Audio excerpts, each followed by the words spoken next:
गरीब किसान की कड़ी मेहनत एक छोटे से गांव में धूल भरी सड़कों और सुनहरे खेतों से घिरा।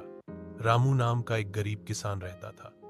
उसके कपड़े पुराने थे, उसके हाथ खुरदरे थे और उसकी पीठ वर्षों की मेहनत से झुकी हुई थी।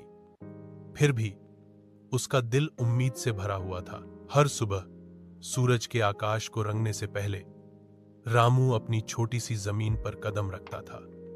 मिट्टी सूखी थी, बारिश अनिश्चित थी और उसके पास जो उपकरण थे वे कम थे। फिर भी वह अथक परिश्रम करता था। अपने घिसे पिटे बैलों से जुताई करता था, सावधानी से बीज बोता था और आकाश से प्रार्थना करता था, अच्छे से बढ़ो मेरे अनाज। वह धीरे से कहता, अपने माथे से पसीना पोंछता, तुम मेरे बच्चों का भोजन हो। उसके पड़ोसी कभी कभी हंसते थे, कहते थे, रामू तुम्हारी भूमि छोटी है, तुम्हारी फसल कभी भी पर्याप्त नहीं होगी। लेकिन रामू कभी नहीं रुका।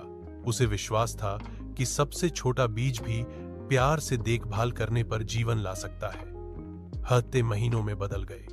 सूरज झुलसा, हवाएं चली और कभी कभी भारी बारिश ने उसकी मेहनत को धो डाला। फिर भी रामू ने हार नहीं मानी। उसने दिन रात काम किया, अपनी फसलों की रक्षा की मानो वे उसके अपने बच्चे हों। जब फसल आखिरकार आई तो वह भरपूर नहीं थी, लेकिन पर्याप्त थी। अपने परिवार को खिलाने के लिए पर्याप्त, बाजार में थोड़ा बेचने के लिए पर्याप्त, उसके दिल को संतुष्टि से भरने के लिए पर्याप्त। जैसे ही उसने अपने खेत को देखा, सुनहरी रोशनी में चमकते हुए, रामू मुस्कुराया।